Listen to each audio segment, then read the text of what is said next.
Hello and welcome to GB Talks. I'm Varun Badino, Deputy Editor at Gov Business. Today I have with me George Kern, the CEO of Breitling. And I'm sure you don't need an introduction to either George or Breitling. George has been an instrumental force in changing the face of Breitling over the last 4 years since he took over. There's been a sort of a 180-degree turnaround of the brand, right, in terms of its marketing, its strategy, its product innovation, its brand ambassadors, and so forth and so on. Well, here to tell us more about that turnaround strategy and also what he plans to do next is George Kern himself. George Kern, welcome to GB Talks. Thank you very much for the invitation. It's a pleasure. George, you joined Breitling in 2017. You've undertaken a massive overhaul of the brand.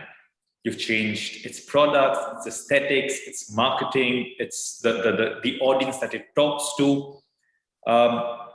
Give us a sense of the scale of that overhaul and what's coming up next as part of that program.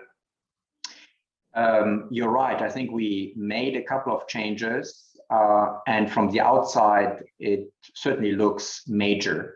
But the reality is, I think we really stick to the roots, the DNA of the brand. You or many clients know Breitling of the last 20 years with big, in a way, also loud pilot watches. But the brand is much more than that. And we looked a lot into the history of the brand, in particular the 1940s, 50s, 60s, but also the 80s. And we found that Breitling has probably one of the richest and most fantastic back catalogs in the industry. And we wanted to bridge, in a way, the Breitling lovers of the 40s, 50s, and 60s with the Breitling lovers of the recent past.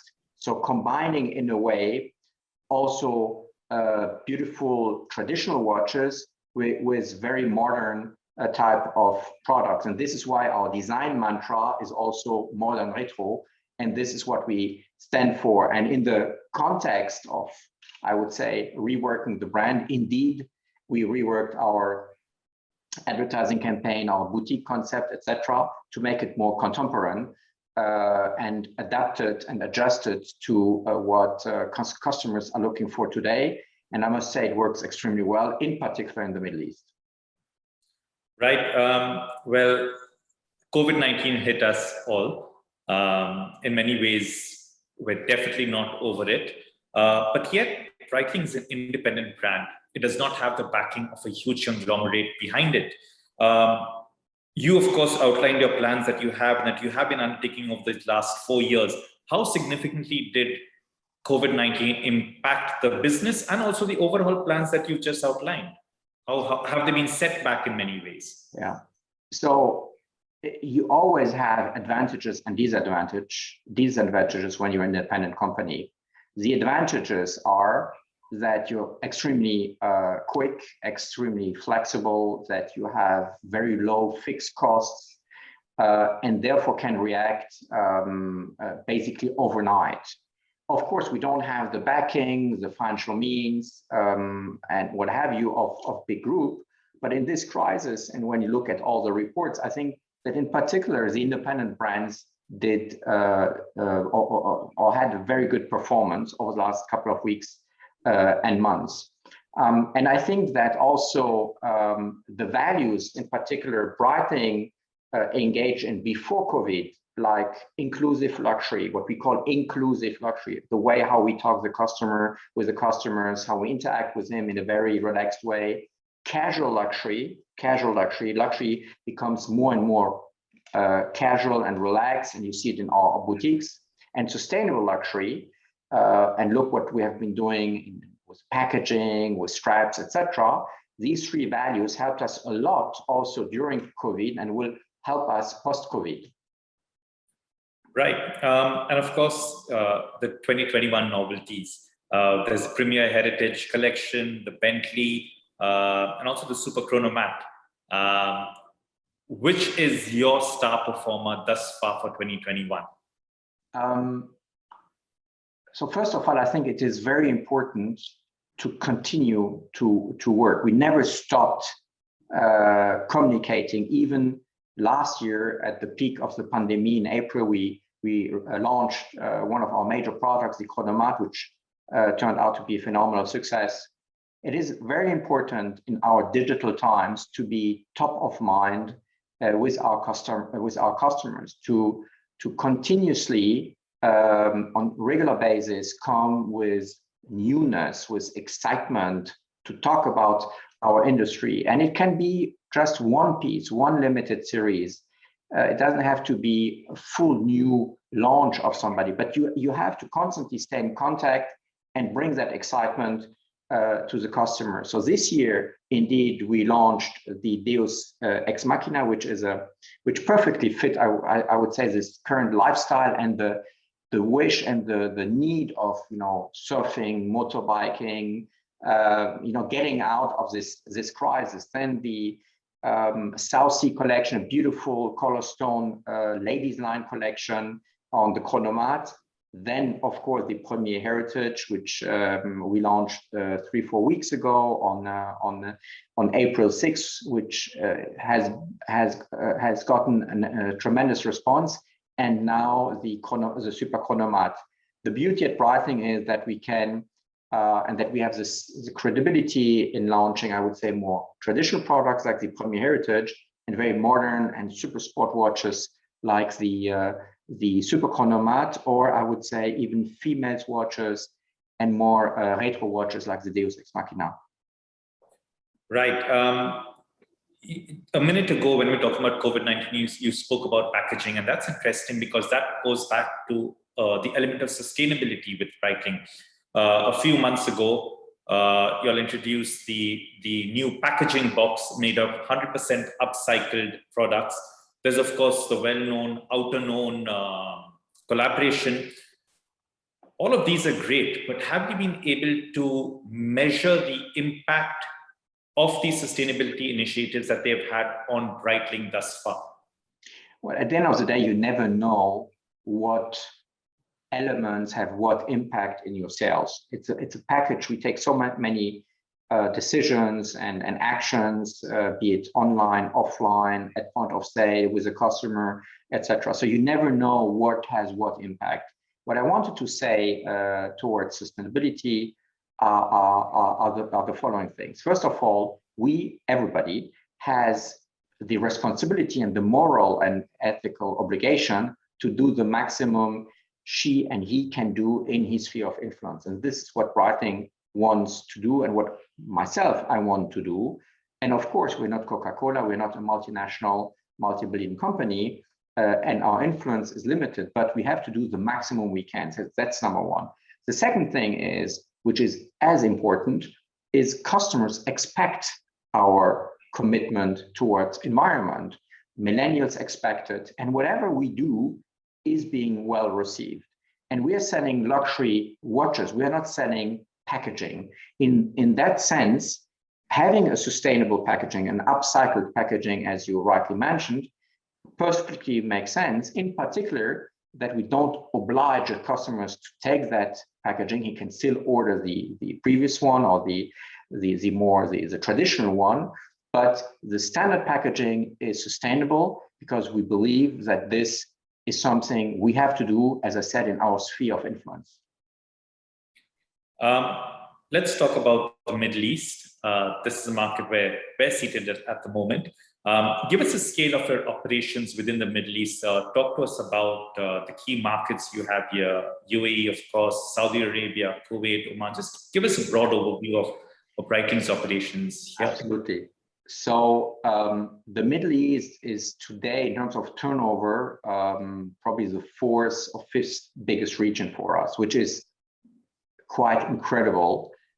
We have a couple of big countries and regions where we are doing historically extremely well, like the US, like UK, like Japan, and obviously China. But then the Middle East is in fifth position. Also for historical reasons, all the officials have been wearing our watches, in particular the pilots' watches, since decades.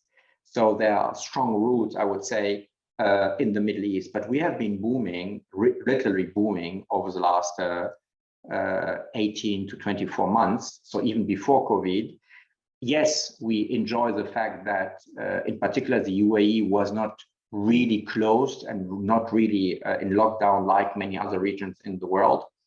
But also everything I mentioned, the beauty of our products, the regeneration of our marketing activities, I would say that the very young and cool appeal of our brand was also extremely successful in the Middle East. So yes, we are doing extremely well in the UAE. We have just started to open new boutiques also in Saudi Arabia, in Al Khobar, in Jeddah, in Riyadh. We just moved also in Kuwait to a new location, our boutique. And we have great partners in all these regions, also in Bahrain, in Qatar, in Oman. And we love that region. And we've been doing very well. In particular, I must say also with our newly launched ladies lines, which had a very good acceptance in the market. Right. I think your video has, oh, there, sorry, now it's back. Great.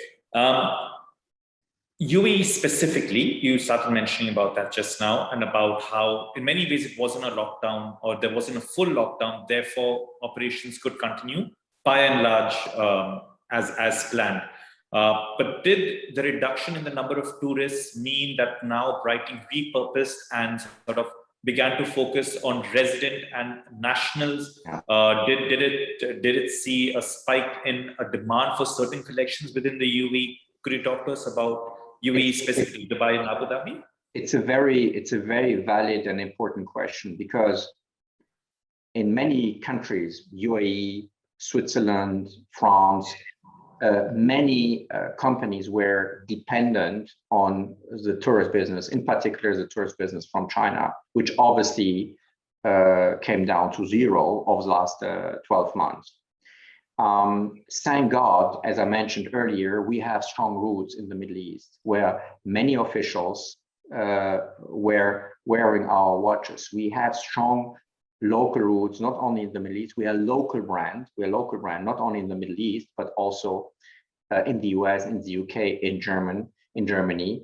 And our strategy is to become and to be, as we are in many other countries in the world, the ultimate, or one of the 2 or 3 ultimate household brands in Dubai, Abu Dhabi, in all the countries we've just mentioned. We don't want to be dependent on the tourist business. It's a cherry on the cake. We'll take it if tourists are coming back. But fundamentally, our fundamental business is local business with local residents in all these countries. And thank God we have these roots, and therefore it certainly was one of the key elements why we overcame this crisis so much better than most of our competitors. Right. George, are you open to discussing a broad business overview of Breitling, maybe the number of watches that are produced, average turnovers, and revenue? A couple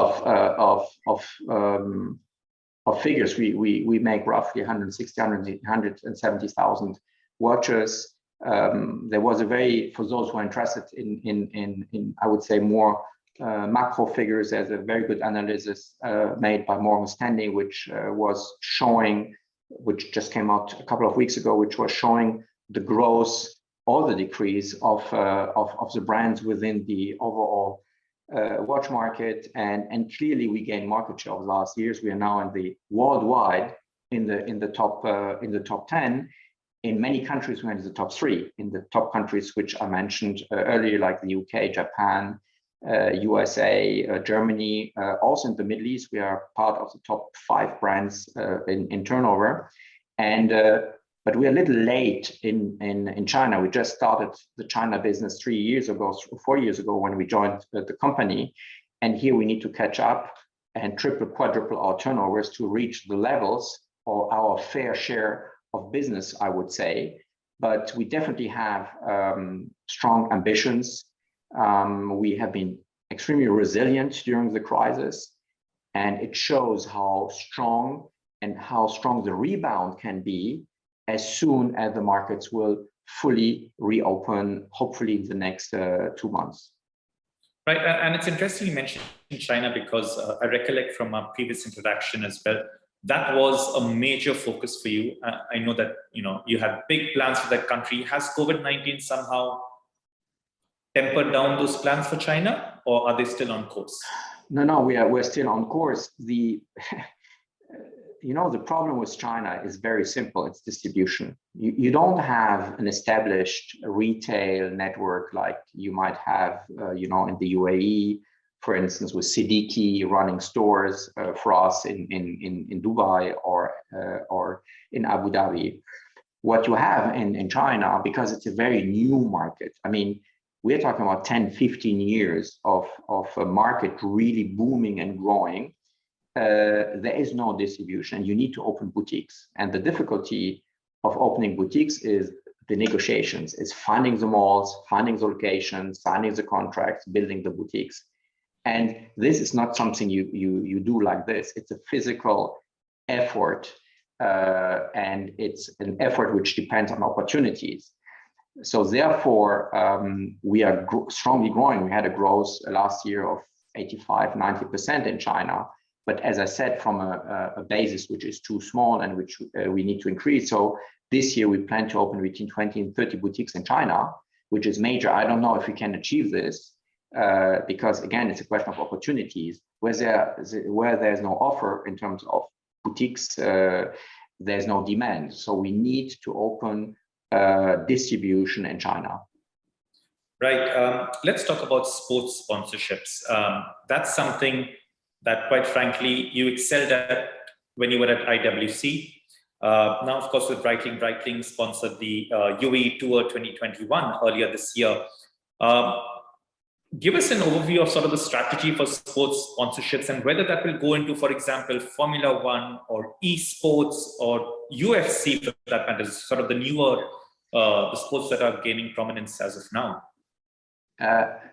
We talking about inclusive luxury. What we decided 4 years ago when we took over the company is to go another route, and we wanted to take a route which is different from the rest of the watch industry. So we have the feeling that as a brand we need to be approachable. So we need to sponsor and to be involved in sports or in activities which are approachable, where every consumer can identify with. And which also in a way represents a certain lifestyle. Therefore, as the first luxury brand, we really went into surfing. We have a surfer squad with Kelly Slater in particular. We went into triathlon with Jan Frodeno, Daniel Arief, Chris McCormack.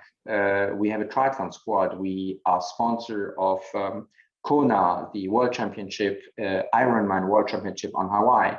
So we are going into fields which are not tennis, which are not Formula One, and which are not golf. Again, because we want to be approachable. If you take triathlon, everybody is running or cycling or swimming. On the other side, you and me, we cannot just sit down in a Formula One car and drive away, right? So what does it mean for us to be inclusive and to be different and perhaps hopefully cooler, more relaxed, younger than what the others are doing? So yes, we have partnerships with individuals, sports individuals, and sports, and we were looking into other opportunities, but certainly not the classic, I would say, platforms the others are using. Will esports, for example, crop up on Breitling's radar? We have been talking. I still think there is a lack of awareness towards the sport, power and penetration, and in a way, for the moment at least, I prefer dreams like surfing, being on the beach, playing guitar. You need to associate a sponsorship also with a certain dream, and therefore we love the idea because it's sustainable of eFormula One, but we have not yet made the step in going into it. Right, and sticking with the technology aspect, there was a recent collaboration with Drest, a mobile game at Breitling. Tell us about that and how that worked into Breitling's strategy. Now, today in our world, it's all about creating communities. Okay, there's a surfing community, a very strong community. You have a triathlon community. You have a cyclist community. You have a fashion community. It's all about. We have when we launched the Endurance Pro, we went on Strava, and you have a sports community. It's today on and digital. You need to find and address strong communities. And by the way, it's not about addressing the biggest community, but the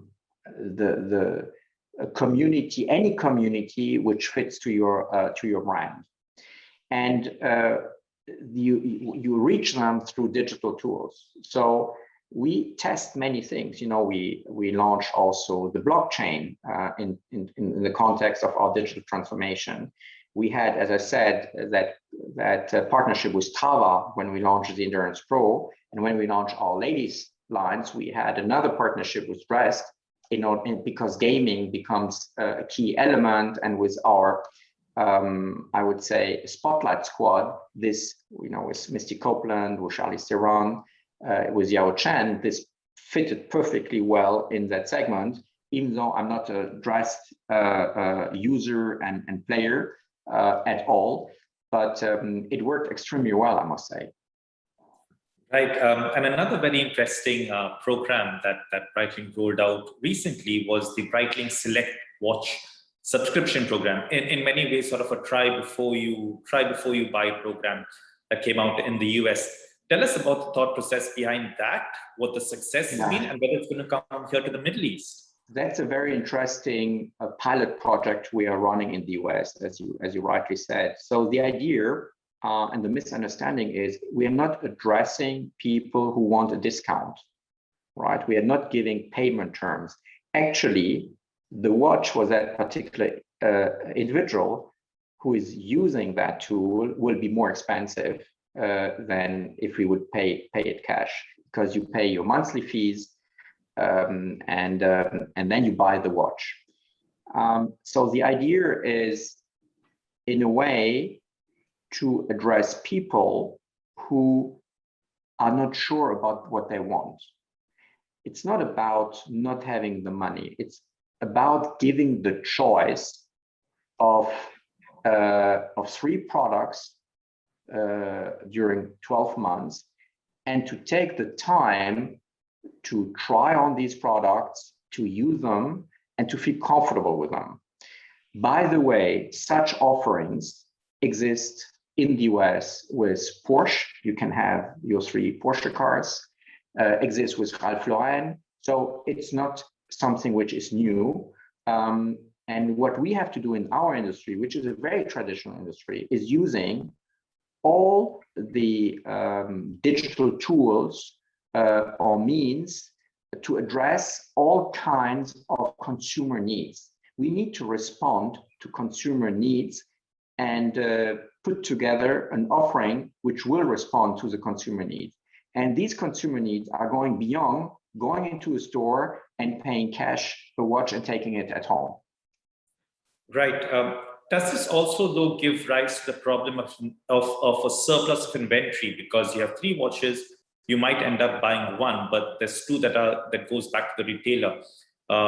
You know, Richemont had that 500 million buyback some time ago. There's always this problem with inventory. So how do you deal with that?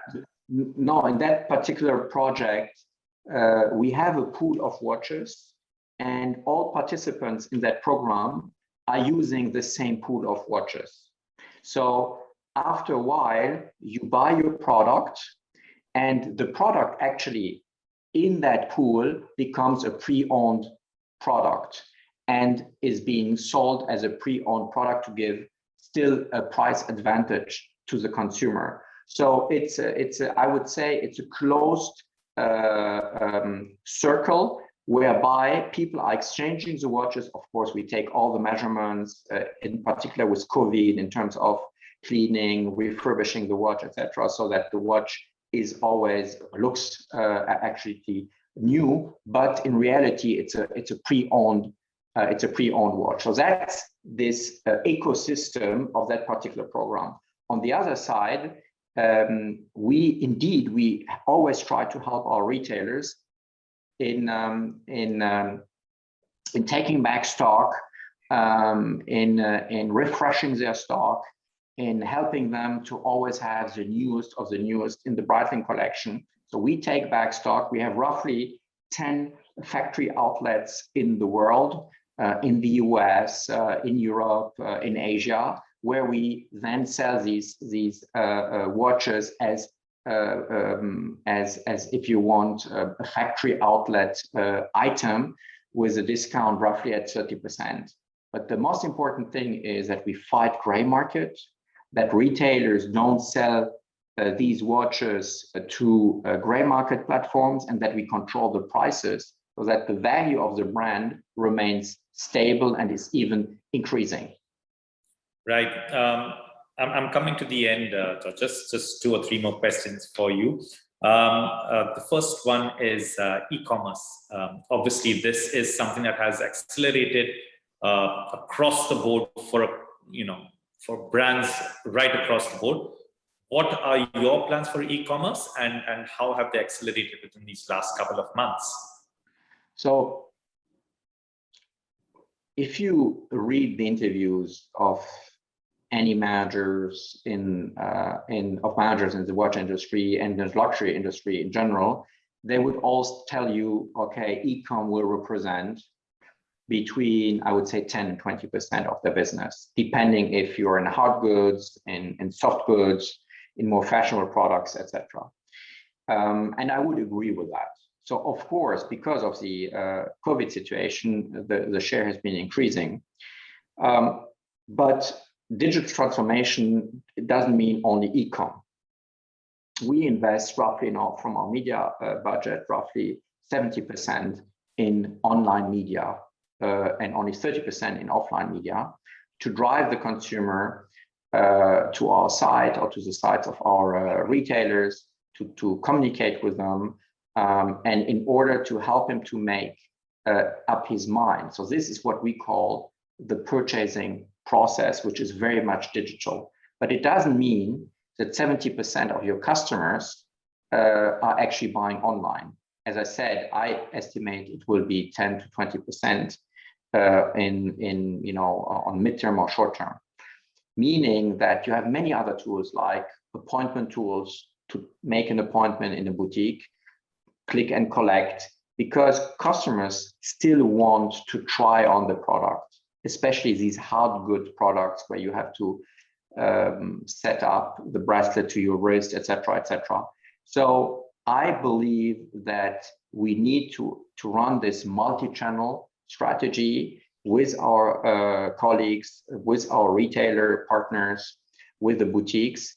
And at the end of the day, the quality and the appearance of whatever we do has to be seamless, has to be super professional, because at the end of the day, the consumer doesn't care if he buys from a retailer or from your own store or through e-com. The service and the appearance must be impeccable, and it has to be at the Breitling level. So we are clearly multi-channel, and the quality has to be impeccable in all these channels, if you want. Right. GPHG 2020, Breitling won 2 awards, including the Diver Watch Prize, and it has been winning over the last couple of years as well. How significant or much of a validation are these awards personally to you and at Breitling? Or are they, yes, they're important, but not that important to validate our work? What's your approach to them? I think it's a recognition of the industry, of the professionals of the industry. And we're proud about that. And I think the designers, the manufacturing center, everybody's proud about that. But ultimately, you're right. You have there also multi-million-dollar pieces which get prices, and it will reach out to one customer.